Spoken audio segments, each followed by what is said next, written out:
Welcome to the Veterinary Culture Lab, where science meets real-world application. I'm Andi Davison. And I'm Josh Weissman. Together, we'll show you an evidence-based blueprint for renovating culture in your veterinary team, one episode at a time. Today, Josh and I are diving into one of my all-time favorite topics, high-quality connections. You know, those tiny moments with other humans that make you feel seen and supported, and slightly less like Grumpy Cat. Turns out, they're not just nice to have, they're culture-changing. Hey, Josh, how are you today?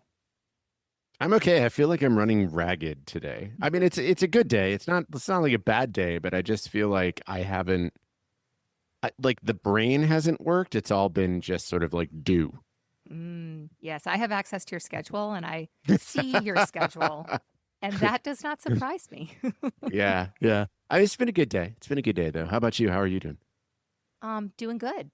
It is sunny and warm here in Florida, which is great, and that is because I am at my desk and in my office, because the minute that I leave my desk and go outside, it will do that raining in the afternoon thing. So that's coming. But at the moment, it's kind of nice out, which is nice. Doing good. That's awesome. That's awesome.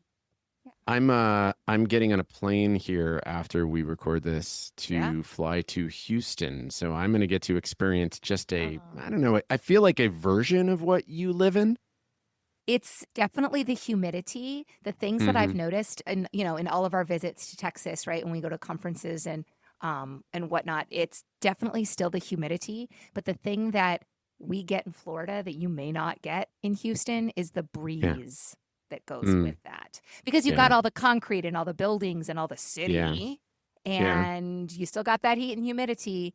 Here where I am in Florida, we do get that little bit of a breeze, which is like a godsend, right? Like, thank goodness. And that was the one big difference, because I remember being in Texas just recently. We were there for AVMA or something, and I was so hot, which was silly. The air doesn't move. Yes. Why is the air not moving? Mm-hmm. That's not fun. It's not fun. Yeah, it's fun. But it doesn't snow, so there's that. I'm really excited about this episode today, because it is about something that I get silly excited about. Yeah. And it's something that is deceptively teeny tiny and small, but it packs a really massive cultural punch. And today I would love to talk with you more about high quality connections. Oh, yeah. No, it is not the high quality connection where you have your patient's fluid line and it's piggybacked in with the right CRI and the extension sets are flowing correctly and it's actually not making the pumps angry. Not that kind of high quality connection, which that is also a version of a high quality connection. But the one we're going to talk about today is Jane Dutton magic. And it surrounds those tiny human interactions that have the power to really transform our workplace. They have the power to make us feel respected, connected, and vitalized. Now, I actually had a high-quality connection the other day, and I, too, was at the airport, right, because we travel a lot. So I was at the airport, and it was a long line at the Starbucks, but it was an early flight, and so I got in it, right? I got in the line with all the other cranky people, and when I finally got to the front, the barista looked at me, and they smiled, and she said to me, "Hey, you have really great energy. Thanks for being kind in this crazy line." And to her, I know, right? I smiled. That made me feel so good. And I took my hazelnut latte and I held it up and sort of nodded at it and said, "You know what? Thank you for serving up the solution to all of this crazy." And we giggled, right? We giggled. She smiled at me and off we went. I will probably never see her again. We definitely don't know each other. But I walked away from it feeling seen and energized. And it changed my mood and made my morning that much better. That's a high-quality connection. So that is clearly an example of a high-quality connection that you can have with a stranger. But I wonder, Josh, if you could share an example of a high-quality connection that you've had recently with somebody that you already know. Yeah. Let me think about this for a second. I'm trying to think of like some recent interactions. Okay, so I had a coaching call with a mutual colleague and I guess I would say friend at this point of ours, Andi, somebody that you would know. And this individual, the whole purpose of this conversation, like we're getting on Zoom together so that I can provide coaching services for this person. this person is in a leadership position. They've got, a particular situation that they're looking to, get some guidance and support with. And so that's why they're getting on this call with me. So it's not meant to be a social call. But at the beginning of the call, that's what we started with, right? We just started with, hey, how are things going? And, they started telling me of a story about their day. And, I asked a couple questions, and I'm being a bit obtuse here because I'm not trying. I don't want to like out who this individual is. Oh, for sure. Yeah. Right. Yeah.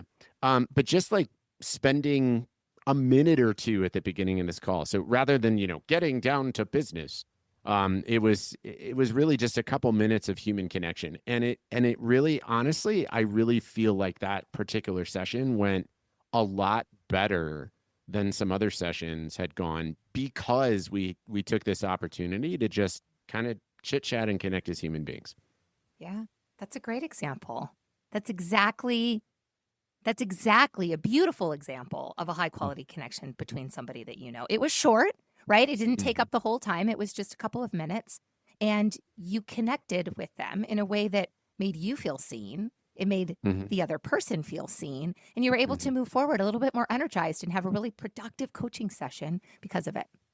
Yes, 100%. Spot on. That's great. That's really great. Yep. Well, today, we're going to dive into an article. There's actually two, right? And of course, we'll share the links to all of these articles. But the initial article was a bit more of kind of plain language type article. And it shared the stories of some literal heavy hitters who I admittedly had to look up because I didn't know exactly who they were. But one of them is Joey Votto and the other is Steph Curry. And they are professional sports players, right? Which is why I didn't know, because I don't sports. I don't know the sports things. I don't know how many goals do you make in like, I don't know. Football? I don't know any of this. Yeah. How many baskets do you make in football? There we go.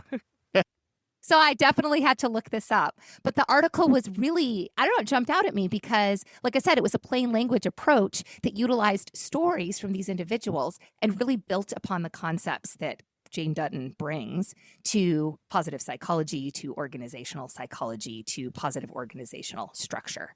And I got really excited about it because it was real people talking about real things that made a difference, that was high quality connection based, right? So I got all excited about it. So we're going to talk about that. And we're going to bring it all together with that science that Dr. Dutton brings and her research that shows that these micro moments, they can become the structural studs in the wall of our thriving workplaces. So let's start with Joey Vato. Joey, who I now know, is a successful baseball player with the Cincinnati Reds, a former MVP, a Hall of Famer, and apparently an introvert. Oh, who else do we know that are introverts? Nobody. So early in his medicine. Right, nobody at all. So early in his career, he was all business, right? He showed up, he put in the work, and he went home. He didn't say hi to people in the clubhouse. He didn't interact really with his team, and he was successful. He wanted to become more successful. So he started doing some research, and that research, it encouraged him to look at more than just stats and reps and numbers. It really pushed for him to look at the human component of success. And something clicked for him. And he realized that appreciation and connection, it matters. So he made a change. He started opening up, giving advice, cracking jokes, mentoring teammates. And guess what? He got happier at work. And his workplace, it got warmer. And it didn't take a big old retreat or some big cultural rebrand. It took connection. Now, Steph Curry, who is a basketball player for... I knew that one. See, I'm glad you knew that one because I had to ask my husband who it was, and he told me. And then I learned that he played for the Golden State. I didn't even know that was a basketball team. I'm like, what? Is that California is my guess, but yeah. So, yeah. Good guess. Right. Well done. We're learning all the things today at the Veterinary Culture Lab. But yeah, so Steph Curry, this basketball player, he had a really similar experience. When he intentionally made efforts to connect with the people in his sphere, the vibe improved. And it improved not just for him, but for most everybody that he came in contact with. Now, Jane Dutton, she calls these high-quality connections. And her research, it shows that they're biological and organizational power-ups, kind of like psychological doses of Gatorade. Her foundational work is the cornerstone of positive organizational scholarship. And this particular piece of work is titled The Power of High Quality Connections. And it was published back in the early 2000s. And like I said, we will share the link to this because it's a great, great article in the show notes. Now, Dr. Jane, she lays out what makes these interactions so powerful.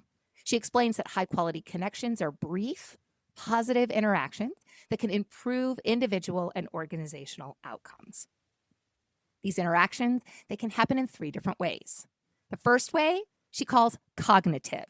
And that's when we pay attention to one another. We notice things.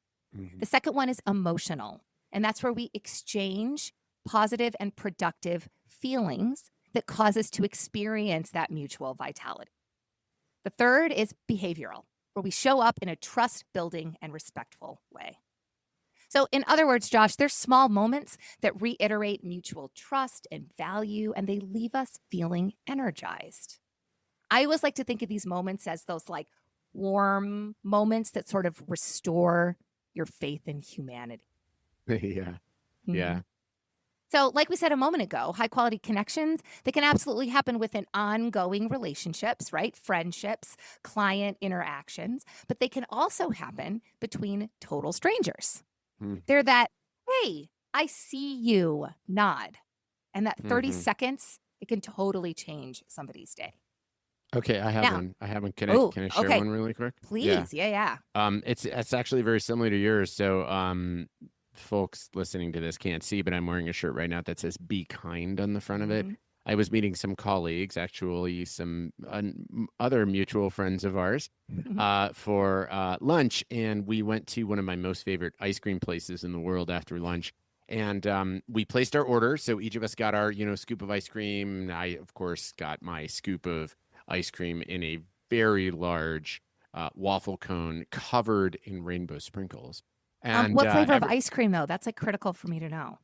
yeah, I'm trying to remember exactly which one it was. So this particular place, it's all homemade ice cream, and they have they have rotating flavors. And every Oh, month they have a cereal-based flavor. I'm pretty sure it was Lucky Charms ice cream, if I remember oh rightly. yes. With Yeah. sprinkles, winner. Yes. Oh, Winner. dude, Okay. so good, right? So Critical we go to information check gained. out. Please go on. Yeah. So we go to check out, and the very, very nice and kind person that was helping us says, "Hey, it's on the house." And I look at her like a little shocked, and I'm like, "Thank you. That's incredibly kind. May I ask why?" Because I really like your shirt, and it inspired me to be kind. There's the High moment. I can feel high it. I quality can feel connection. it. Yeah. Oh, Yeah. that is so great. That's Yeah. really great. And they're short. They're quick. They're, I don't know, you don't need to put a whole lot of effort into them, right? And that's what I think is so powerful about high quality connections. The other thing that stands out to me about high quality connections is how powerful they can be, right? Those short moments, those small efforts, those tiny interactions. And I really think that this stands out in vet med because in vet med, we're busy, right? We're running, we're going between patients, we're checking emails, we're doing callbacks. We got the next surgery coming in. And so I think the fact that this is something that is short, approachable, is really worth paying attention to because a 20-second interaction, it can make a difference and it matters. And it can fuel that connection that will build a more powerful and engaging and thriving culture. Yeah. I mean, just making eye contact, right? I'm sure that when you went up to the counter, this wonderful ice cream magician made eye contact, right? She obviously looked at your shirt, or they, Yep. I'm assuming it's a she because that's something I would do. Looked at your shirt, right? Made eye contact. Just a small moment like that. It made a difference. I remember on my team, back when I managed a whole handful of fantastic technicians, one of them said to me, you know, Andi, you're the only one around here that actually says good morning to me by name. Hmm. That floored me. And I thought, how low is the bar, right? How low do we have that bar in order for somebody to feel seen? Mhm. And how long does it take for you to say, hey, good morning, Josh, how are you? Or, hey, Megan, how was your weekend? It adds like not even 20 seconds. It adds like one second to say their name. And the difference that it made for that person was really, really powerful. Yeah. So they're not hard to do. And that's the other reason why I get so excited about high quality connections is that Yeah. they're not hard, they're not time consuming, and they make such a difference. Dr. Dutton calls them the building blocks of a resilient culture, like the mortar in between the bricks, the thing that holds it all together.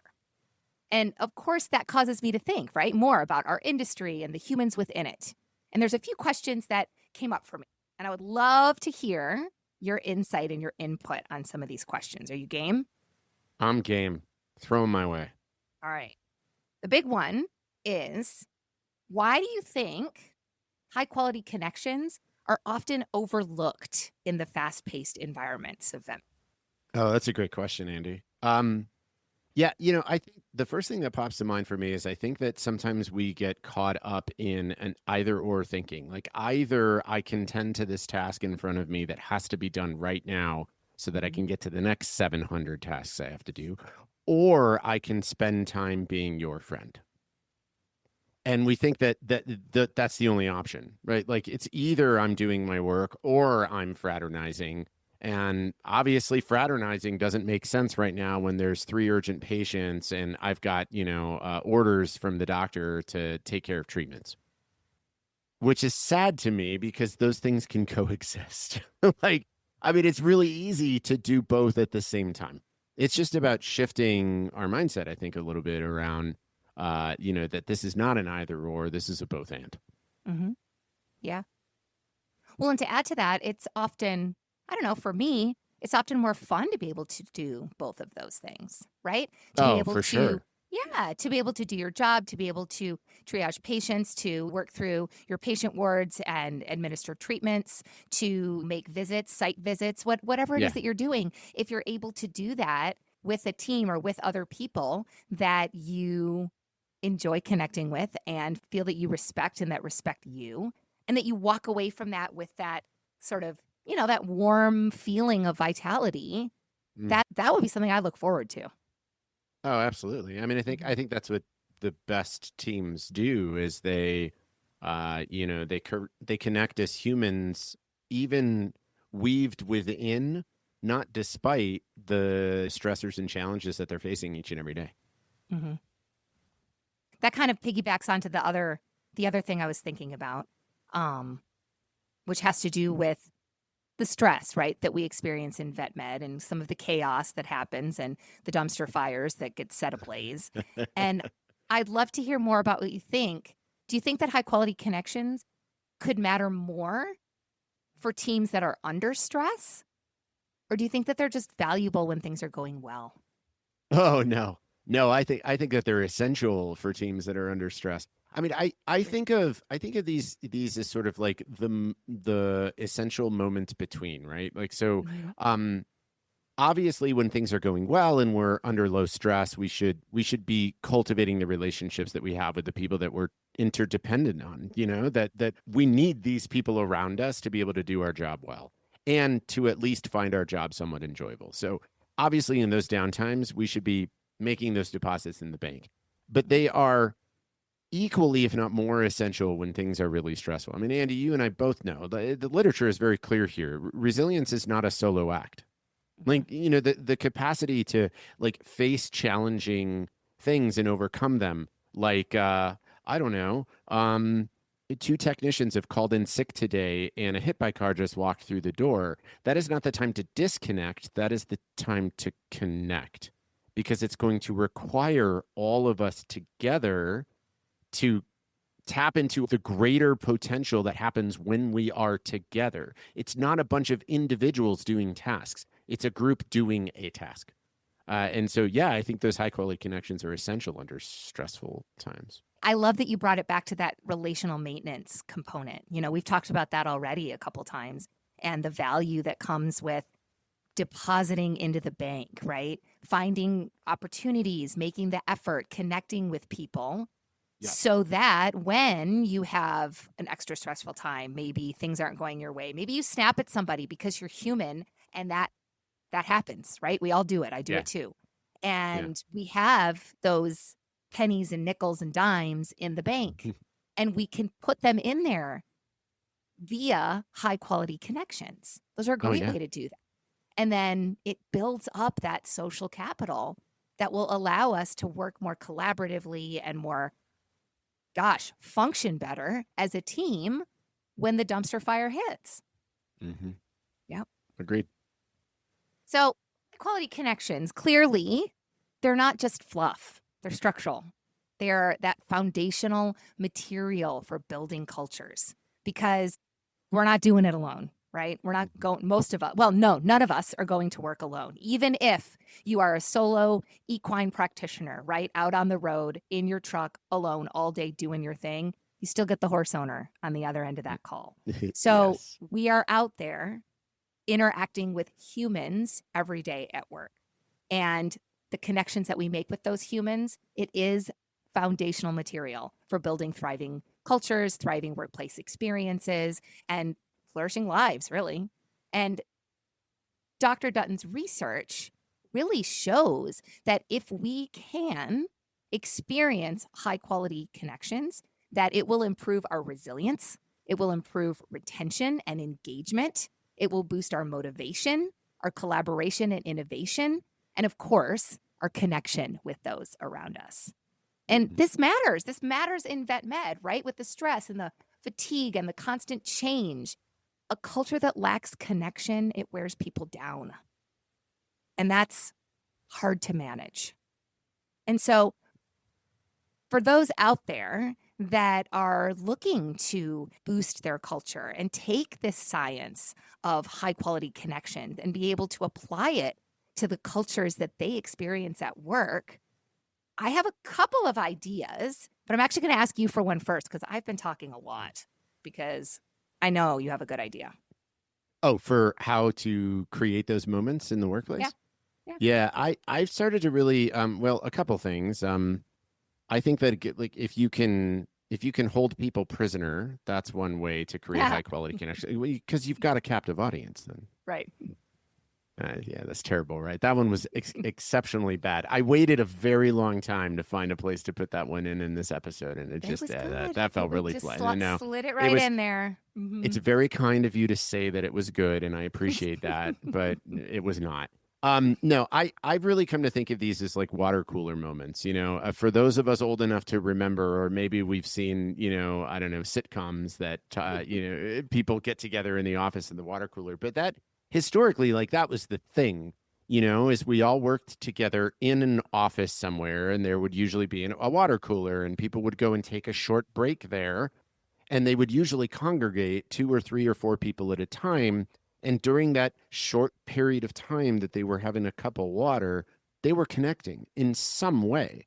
They were sharing something, they were asking something, they were talking about something. I mean, it could even be as much as, hey, did you see the sports thing last night? Did you see how many baskets they made at the football game last night? Yeah, exactly. So what I think is anything that we can do that's going to encourage water cooler moments in our practice, whatever that means. Structurally, if there's something we can do, I don't know, putting healthy snacks in the break room and then telling the whole team about it is going to encourage people to go into the break room at periods of time, right? Or as a practice manager, walking through the hospital and saying, hey, listen, I know you guys have been busting ass here today back in treatment. Things seem to be a bit chill. Andy, why don't you and Tess go sit down in the break room together for 5 minutes, right? Like that's encouraging a water cooler moment. So I think it's really just small, simple things like that can be helpful. Yeah. The word that comes to mind in listening to your wonderful examples is intentional. Yes. Right? Being intentional about that, like deliberately looking for opportunities. And I think that works really well for leaders as well as team members and the rest of the crew, because being intentional about it is critical. Totally agree. One of the things that I've noticed in a variety of experiences in my world is that intentional effort of using someone's name, right? I already gave you that example of the technician that was like, oh my gosh, you used my name. I was on the other side of that experience. We had a doctor at one of the hospitals that I used to work at that I, to this day, swear she does not know my name. She didn't know my name. She does not know my name. She never knew my name. She would walk past me. She would say hi, but it was a very quick, hey, keep Mhm. walking. I mean, I worked there for years, and I'm convinced that this person does not know my name. And that Mhm. stuck with me, right? Yeah. And so Yeah. I would encourage everybody out there, leader, team member, or not, make the effort, be intentional to greet people by name. Mhm. Maybe you're going to work tomorrow, right? And you say to yourself, okay, the first time I see this person, I'm going to use their name. You don't have to do it every single time. That would be really weird. Hey, Josh, how are you? Josh, I was wondering if you could pass me that syringe, Josh. I was thinking about a 35cc, Josh. I mean, that's okay, that's weird. But when you see them for the first time that day, maybe set Yeah. that intention in your mind to use their name. Hey, Josh, it's good to see you. Mhm. Just something like that. See what that does for you and for the other person. I think that's great. Yeah. Absolutely. Mhm. I think there's some real neuroscience behind that too. There's something about hearing our name that activates our brain in a particular way. So I think that's really valuable. I have one more I'd love to share if there's time. Yeah, let's hear it. Um, when you said the word intentionality, it's what made me think about it. What about something like along the lines of like, I don't know, the question of the week or something like that? Mm. Where so you as you're the technician manager, Andy, you've been in that position before. What if you had gone to your team and like every week you're like, okay, here's the question of the week, and your goal as a team this week is to get as many answers as you can. Like collect as many responses from all of the people around you. So I don't know. The question this week could be, what's your favorite dessert? Where's your dream vacation? Mhm. What was the name of your best friend in grade school? Like just random stuff like that, right? And the goal is of this technician team of 25 people or however many it was. I remember you had a very big technician team. Mhm. Like you this week, try and get as many answers as you possibly can. And then share a few. I don't know, maybe you have a Slack channel or something, or you have a board that you write in on, or there's a team meeting at the end of the week or something like that. But that's an intentional way to encourage people to actually make small, high quality connections throughout the week. I love that because you're making it a game and making it fun, and you're also seeing the benefit of those high quality connections. I love that's really great. That's really great. I have one final one, which, like I said, this is like one of my favorite things to talk about. And shocker, I have all these things that I want to share and say and do and yay. But I think that it really builds off of the few that we've shared so far. And now that our listeners know what a high quality connection is, you're going to see them happening. You're going to notice when somebody has a high quality connection or makes an effort to create a high quality connection.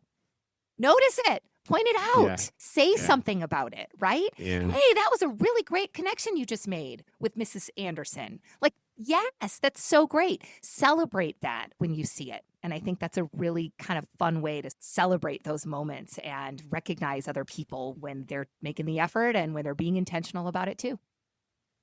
Behaviors that are rewarded and celebrated tend to be repeated. Yep. Yeah. Just ask any dog owner. You know who else you could ask about behaviors, Who's good, that? bad, or otherwise? Florida man. Florida man. Yeah. Oh, I love the Florida man segment. He's got some behaviors. He's got some behaviors.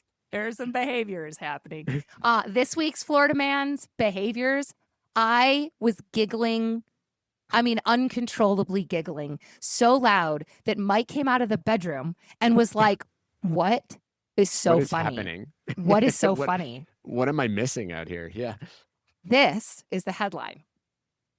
Florida man breaks into home, blames horse. Wait, what? Right? Right. That's it. Just Florida man breaks into home, blames horse. Blames horse. So, in Pasco County, which is in Florida, a Florida man was arrested after reportedly using a horse to break into a home. Apparently, the homeowner noticed something strange happening on his ring cam or his door cam, and he called the cops over to his house. When they arrived, he saw a horse fleeing the scene and Florida man running after him. The homeowner said, "What are you doing in my house?" To which Florida man replied, "Oh, my horse, it broke into your house and I had to go in after it." I mean, what? That's the uncontrollable giggles from the couch, right? So Mike was very, very well rewarded when he came out and asked me what was going on. And I read that to him and he was like, yeah, that totally warrants the giggles. Wait, was the horse convicted? No, I think the horse was let off the hook and given back to its owner. Oh, good. Well done, Florida man. Oh, gosh, I can't wait to hear what kooky things you're up to next. Yeah, what behaviors Florida man is inadvertently Inadvertently or in. not. Yeah. Oh, that's awesome. Like I always say, we want to know what you think. So if you're able to go out and test out some of these teeny tiny intentional efforts to create high quality connections with those around you, we want to hear it. We want to hear about those warm moments, those things that remind you that humanity is pretty freaking awesome. The article links will be in the show notes, as well as additional information and, of course, our contact information. We really appreciate you being here with us and can't wait to talk to you again later. Thanks a bunch, Josh. This was good. Yeah, this is fun. Thanks, Andi. Appreciate you. Thanks for hanging out with us in the Veterinary Culture Lab, powered by the science of workplace well-being and brought to you by Flourish Veterinary Consulting. If today's episode sparked an idea, made you smile, or got you thinking, hey, I should totally try that, let us know. What do you think? Be sure to subscribe, share, and remember, a thriving veterinary culture is possible, and you don't have to build it alone.